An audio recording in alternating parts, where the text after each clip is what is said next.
Hello dear students and my dear viewers.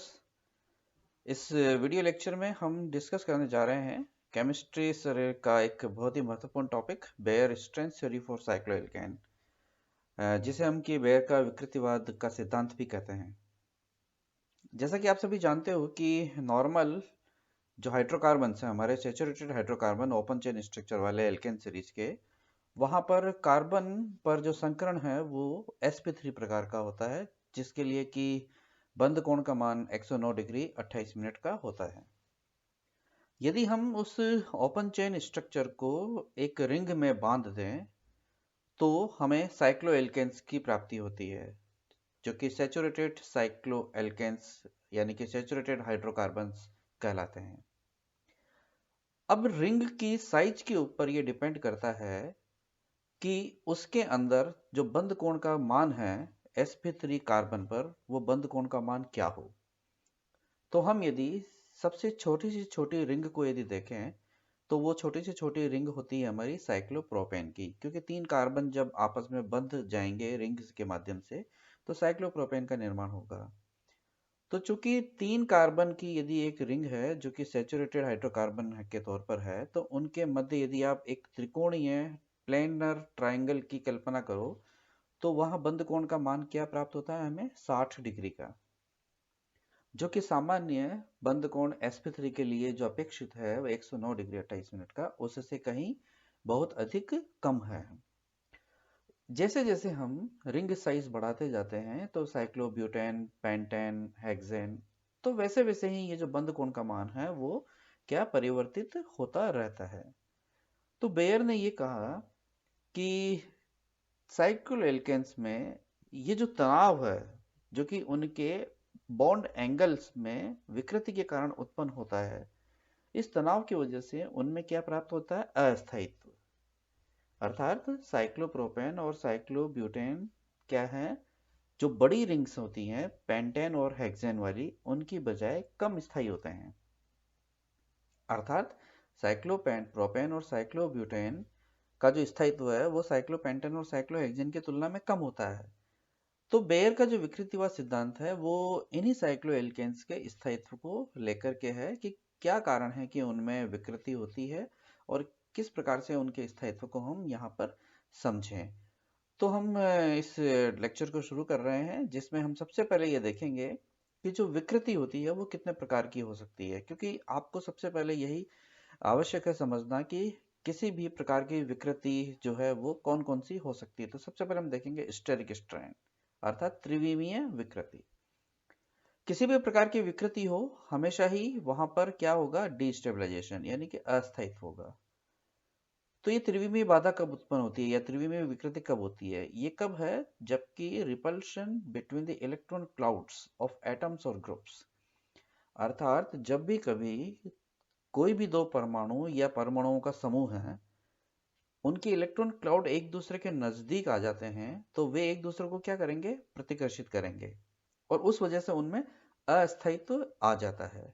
अब ऐसा क्यों होता है, क्योंकि प्रत्येक ग्रुप जो है वो एक कॉमन स्पेस, सामान्य कॉमन स्पेस जिससे कि उसमें स्थायित्व की प्राप्ति होती है, उसको प्राप्त करने की कोशिश करता है, और उसी वजह से वहां पर उनके इलेक्ट्रॉन क्लाउड्स के मध्य क्या होता है, रिपल्शन होता है, जिससे कि स्टेरिक स्ट्रेन क्या उत्पन्न हो जाता है।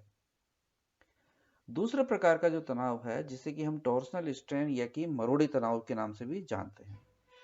अब यहां भी स्टेबलाइजेशन कम होगा यानी कि डिस्टेबलाइजेशन होगा, और ड्यू टू द रिपल्शन यानी कि प्रतिकर्षण तो है ही, महत्वपूर्ण क्या है कि दो नजदीक के बंध जो हैं उनमें उपस्थित बंधों के जो इलेक्ट्रॉन्स हैं उनके मध्य इलेक्ट्रोस्टैटिक रिपल्शन होता है, यानी कि electrostatic repulsion of the electrons in the bonds, यानी कि दो नजदीक के बंधों में उपस्थित जो इलेक्ट्रॉन हैं उनके इलेक्ट्रॉनों के मध्य इलेक्ट्रोस्टैटिक रिपल्शन के कारण जो तनाव उत्पन्न होता है उसे हम मरोड़ी तनाव के नाम से जानते हैं।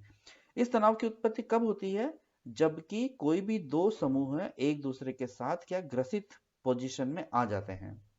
जैसा कि हमने कॉन्फॉर्मेशनल एनालिसिस के समय हमने पढ़ा था, जब हमने कॉन्फॉर्मेशंस पढ़ा था एथेन, प्रोपेन, ब्यूटेन, साइक्लोहेक्सेन्स का, उनके वीडियोस को देखने के लिए आप यहाँ पर इंफॉर्मेशन टैब में लिंक शेयर किया हुआ है, तो आप उसे जाकर के देख सकते हैं।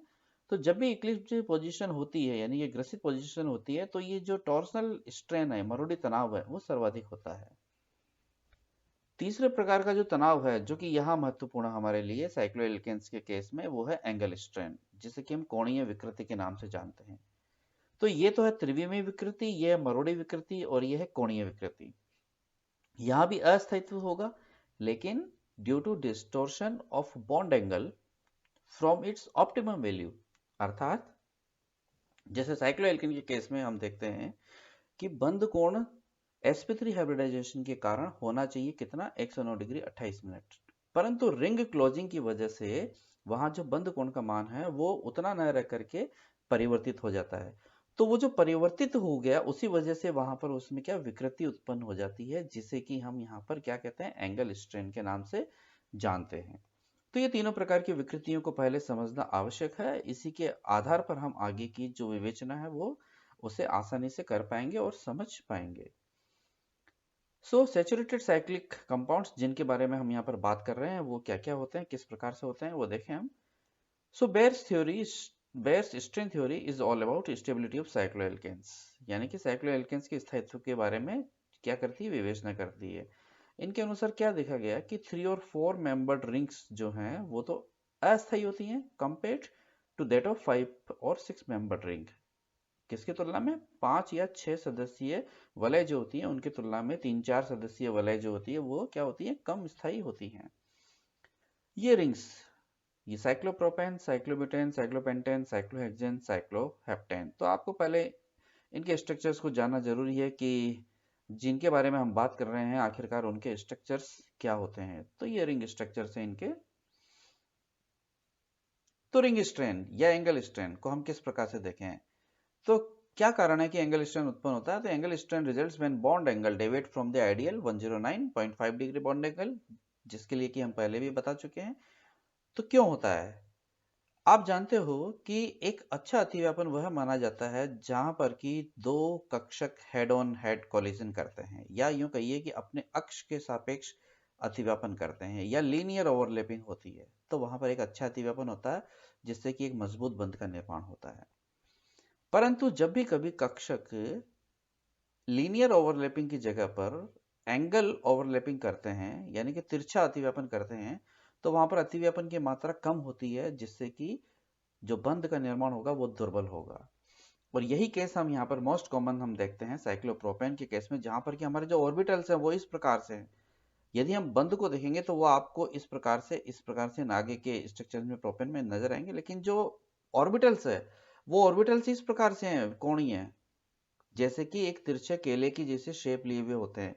इसीलिए इस बॉन्ड को हम क्या, बनाना बॉन्ड के नाम से भी जानते हैं साइक्लोप्रोपेन के केस में, इस प्रकार से।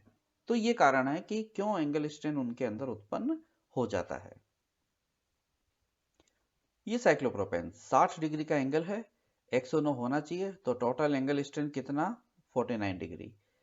इसी प्रकार से साइक्लोब्यूटेन में बॉन्ड एंगल तो 90 डिग्री है, होना था 109 डिग्री, तो 19 डिग्री का एंगल स्ट्रेन है।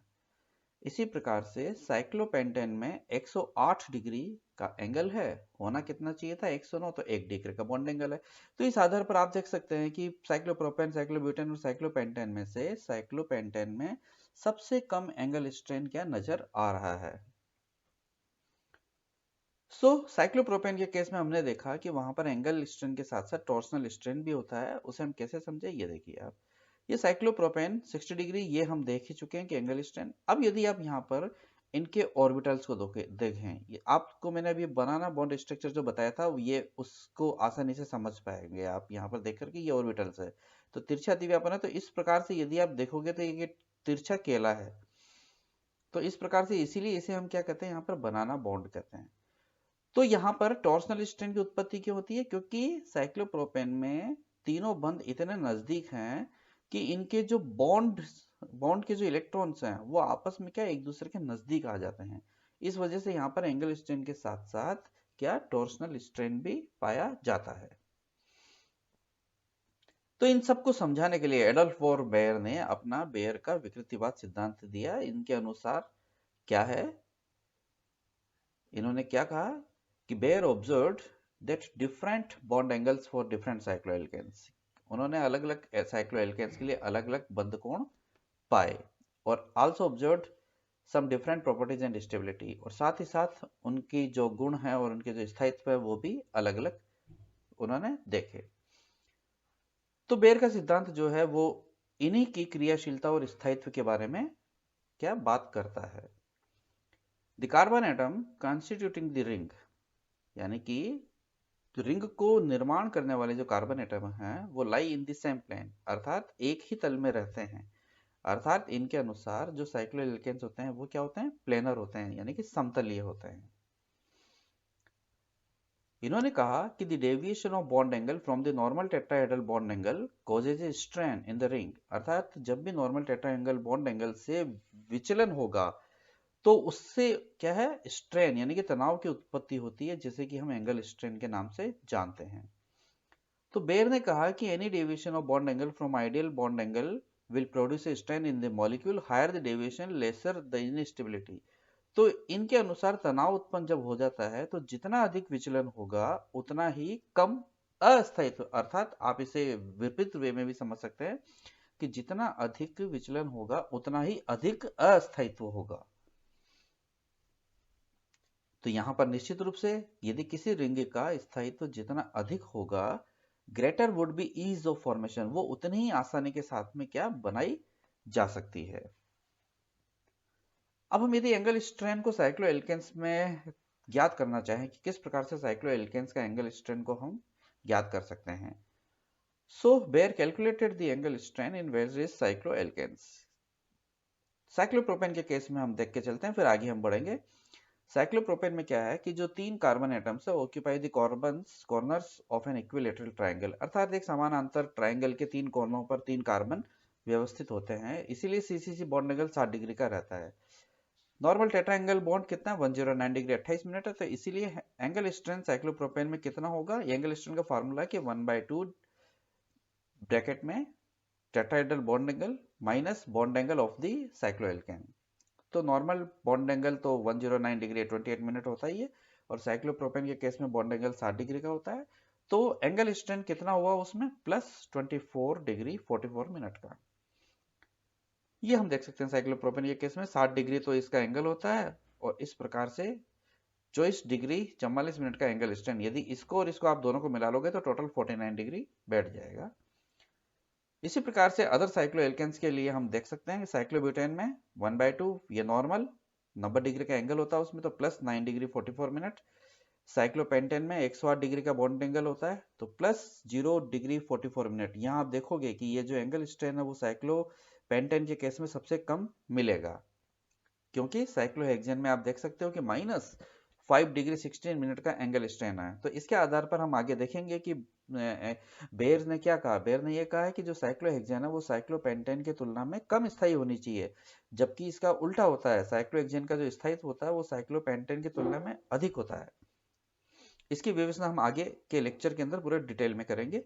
ये साइक्लोहेप्टेन, एंगल स्ट्रेन, ऑक्टेन। तो इन आधार पर क्या सजेशन दिया गया कि जो ऑल रिंग सिस्टम्स है वो सारे समतलीय होते हैं। Deviation from normal tetrahedral results into unstable cycloalkenes, यानी कि जितना अधिक विचलन होगा नॉर्मल टेट्राहेड्रल बॉन्ड से उतना ही अस्थायी साइक्लोएल्केन हमें प्राप्त होगा। The large system involve negative strain, hence they do not exist. क्या कहा है इन्होंने कि जितने भी बड़े रिंग तंत्र होते हैं उनमें नेगेटिव स्ट्रेन होता है, इसलिए वे अस्तित्व में नहीं होते हैं, जैसा कि बेयर के अनुसार कहा गया है। The deviation for cyclopropane and cyclobutane ring systems, the normal tetrahedral angle will produce strain in ring, ये हम देखते ही आ रहे हैं। The ring strain will make them unstable, तो रिंग स्ट्रेन इनको अस्थायी तो बना देता है। सो साइक्लोप्रोपेन और साइक्लोब्यूटेन इसीलिए आसानी के साथ में रिंग ओपनिंग रिएक्शन देते हैं, क्योंकि जब उनकी रिंग में तनाव है तो वो आसानी के साथ में कौन सी अभिक्रियाएं देंगे, ऐसी अभिक्रियाएं जिनमें कि उनकी वलय का खुलना, रिंग ओपनिंग रिएक्शन, वलय खुल जाती हो, जिससे कि वो अधिक स्थायी ओपन चेन कंपाउंड्स का क्या करेंगे, निर्माण करेंगे।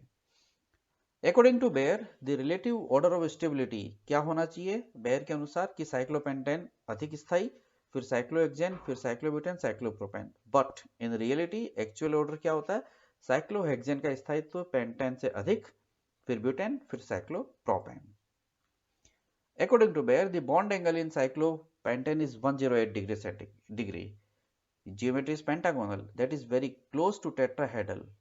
बेयर ने क्या कहा कि भाई जो साइक्लोपेंटेन में 108 डिग्री का एंगल है वो टेट्राहेड्रल एंगल 109 डिग्री 5 मिनट के बिल्कुल नजदीक है। इसीलिए ये almost free from ring strain, और इसीलिए ये तनाव रहित रिंग के रूप से भी हम इसे कंसिडर कर सकते हैं।